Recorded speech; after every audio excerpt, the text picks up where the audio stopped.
നാമൊക്കെ പ്രാർത്ഥിക്കുന്നവരാണല്ലേ? പ്രാർത്ഥിക്കാത്തവരായി ആരെങ്കിലും ഉണ്ടോ? വളരെ വിരളമായിരിക്കും. ഇവൻ ഫലിതാത്മകമായി പറയാറുണ്ട് ചില പ്രത്യേക സന്ദർഭങ്ങളിൽ ഇവൻ നിരീശ്വരവാദികൾ പോലും പ്രാർത്ഥിക്കാറുണ്ട് എന്നുള്ളത്. അതെ, പലപ്പോഴും ആശുപത്രിയിലൊക്കെ ചെല്ലുമ്പോൾ തങ്ങളാലാവും വിധം എല്ലാം പരിശ്രമിച്ചതിന് ശേഷം ഡോക്ടർമാർ പലപ്പോഴും പറയുന്ന ഒരു പദം ഞാൻ പലരിൽ നിന്നായി കേട്ടത്: ഞങ്ങളെക്കൊണ്ട് കഴിയാവുന്നതെല്ലാം ഞങ്ങൾ ചെയ്തു, ഇനി നിങ്ങൾ പ്രാർത്ഥിച്ചാട്ടെ. ആത്യന്തികമായി ഏതൊരു വിഷയത്തിലും മനുഷ്യന് പ്രാർത്ഥന വളരെ ആവശ്യമാണ്. കാരണം നാം ഒക്കെ അസഹായരായി അല്ലെങ്കിൽ നിസ്സഹായരായി തീരുന്ന ഒത്തിരി സാഹചര്യങ്ങളുണ്ട്. പ്രാർത്ഥനയുടെ ആവശ്യകതയെപ്പറ്റി അല്ല ഞാൻ സംസാരിക്കുവാൻ ആഗ്രഹിക്കുന്നത്. മറിച്ച് രാവിലെ തിരുവചനം വായിച്ചപ്പോൾ മനസ്സിലേക്ക് വന്ന ഒരു വേദഭാഗം പങ്കിടുവാനാണ് ആഗ്രഹിക്കുന്നത്. നമ്മുടെ പ്രാർത്ഥന പലപ്പോഴും കേൾക്കാതിരിക്കുന്നതിൻ്റെ കാരണം എന്താണ്? നമുക്ക് പ്രാർത്ഥന കഴിക്കുന്നവരാണ്. പ്രാർത്ഥന എന്ത്, എങ്ങനെ, എപ്രകാരം? ഈ വിഷയത്തിൽ വളരെ ഗൗരവമായി അനവധി കാര്യങ്ങൾ നമ്മെ പഠിപ്പിക്കുന്ന ഒരു പുസ്തകം കൂടിയാണ് വിശുദ്ധ വേദപുസ്തകം. കർത്താവ് യേശു ക്രിസ്തു ഈ കാര്യത്തിൽ നമുക്ക് നല്ല മാതൃക കാണിച്ചു തരുന്നുണ്ട്. കാരണം തൻ്റെ ജീവിതത്തിൻ്റെ അതിപ്രധാനമായ എല്ലാ തീരുമാനങ്ങൾക്ക് മുമ്പും താൻ പ്രാർത്ഥിച്ചിരുന്നതായി വേദപുസ്തകത്തിൽ നമുക്ക് കാണുവാൻ സാധിക്കും. അങ്ങനെയെങ്കിൽ പ്രാർത്ഥന നമുക്ക് ശക്തി പകരുന്ന ഒന്നുകൂടിയാണ്.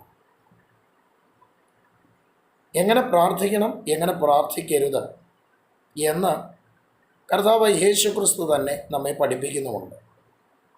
ഉദാഹരണങ്ങൾ വ്യക്തികളെ സഹിതമെടുത്ത് നമുക്ക് വേദപുസ്തകത്തിൽ കാണുവാനായി സാധിക്കും. 66-ാം സങ്കീർത്തനം അതിൻ്റെ 18-ാമത്തെ വാക്യം നിങ്ങൾക്ക് നിങ്ങളുടെ കയ്യിൽ ബൈബിൾ ഉണ്ടെങ്കിൽ അല്ലെങ്കിൽ നിങ്ങളുടെ ഗാഡ്ജറ്റുകളിൽ ബൈബിൾ ഉണ്ടെങ്കിൽ നോക്കാവുന്നതാണ്. സങ്കീർത്തനങ്ങൾ 66:18 ഇങ്ങനെ നാം വായിക്കുന്നു: ഞാൻ എൻ്റെ ഹൃദയത്തിൽ അകൃത്യം കരുതിയിരുന്നുവെങ്കിൽ യഹോവ കേൾക്കയില്ലായിരുന്നു.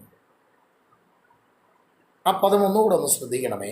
ഞാൻ എൻ്റെ ഹൃദയത്തിൽ അകൃത്യം കരുതിയിരുന്നു എങ്കിൽ യഹോവ കേൾക്കയില്ലായിരുന്നു. അപ്പോൾ അകൃത്യം ഹൃദയത്തിൽ കരുതിയാൽ ദൈവം കേൾക്കയില്ല. എന്ത് കേൾക്കയില്ല? തൊട്ട് താഴത്തെ വാക്യത്തിൽ പറയുന്നുണ്ട്, അവൻ എൻ്റെ പ്രാർത്ഥനയുടെ ശബ്ദം കേട്ടിരിക്കുന്നു.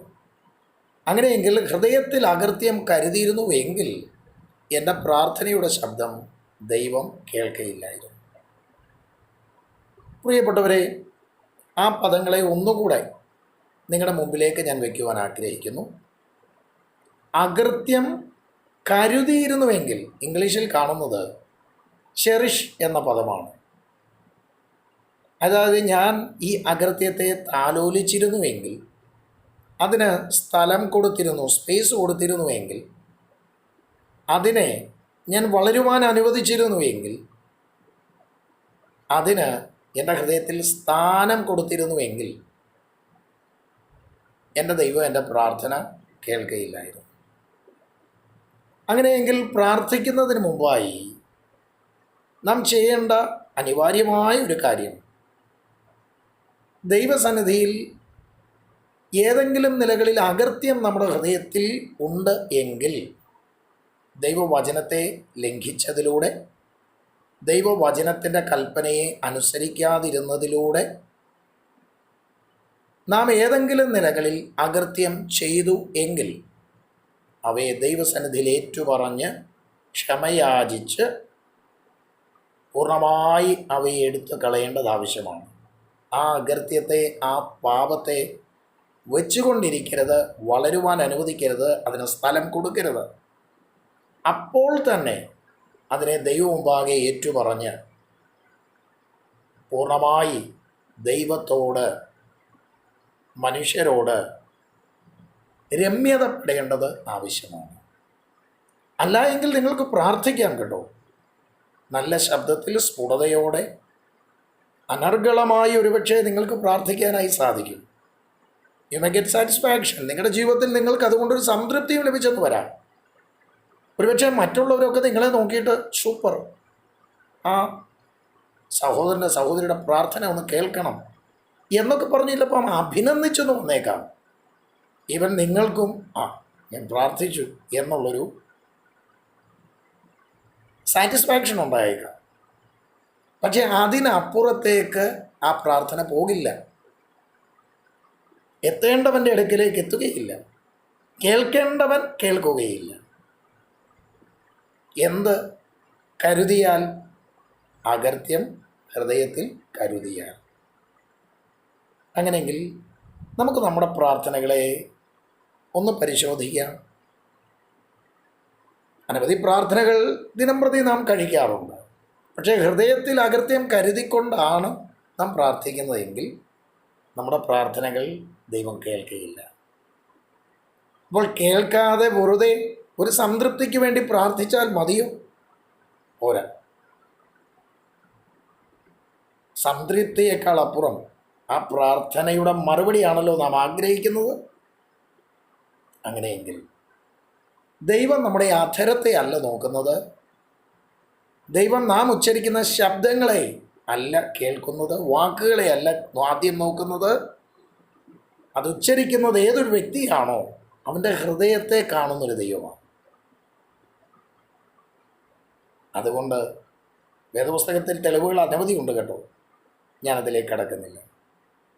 ഹൃദയം ശുദ്ധിയോടെ, അകൃത്യത്തെ കരുതാതെ, അവയ്ക്ക് സ്ഥാനം കൊടുക്കാതെ, വളരുവാൻ അനുവദിക്കാതെ, ചെറുതോ വലുതോ ആകട്ടെ, ഹൃദയത്തിനകത്തേക്ക് കടന്നു വരുന്ന ദൈവഹിതമല്ലാത്ത എല്ലാറ്റെയും പൂർണ്ണമായി എടുത്തു കളഞ്ഞ് ദൈവസന്നിധിയിൽ പ്രാർത്ഥിക്കുമ്പോൾ നമ്മുടെ ഹൃദയത്തെ ശോധന ചെയ്യുന്ന ദൈവം പൂർണ്ണ ഹൃദയത്തോടെ നാം കഴിക്കുന്ന ആ പ്രാർത്ഥന അതെത്ര വലുതാണ് എത്ര ചെറുതാണെന്നുള്ളതല്ല, അതിൻ്റെ വാക്കുകൾ എത്ര സ്ഫുടമാണ് വ്യക്തമാണ് എന്നതിനെ ആശ്രയിച്ചുമല്ല, മറിച്ച് ഹൃദയത്തെ കാണുന്ന കർത്താവ് നിശ്ചയമായിട്ടും നമ്മുടെ പ്രാർത്ഥന കേൾക്കും, നമുക്ക് മറുപടി നൽകിത്തരും. ആകയാൽ അകൃത്യം കരുതാതെ പ്രാർത്ഥിച്ച് ദൈവത്തിൽ നിന്ന് മറുപടി നേടുവാൻ ദൈവം നിങ്ങളെ സഹായിക്കട്ടെ. God bless you. Thank you for watching this video. And God be with you and answer your prayer. നിങ്ങളുടെ പ്രാർത്ഥനകൾ ദൈവം കേട്ട് നിങ്ങൾക്ക് മറുപടി തരട്ടെ. അവൻ നിങ്ങളോട് കൂടെ ഇരിക്കട്ടെ. ആമേൻ, ആമേൻ, ആമേൻ.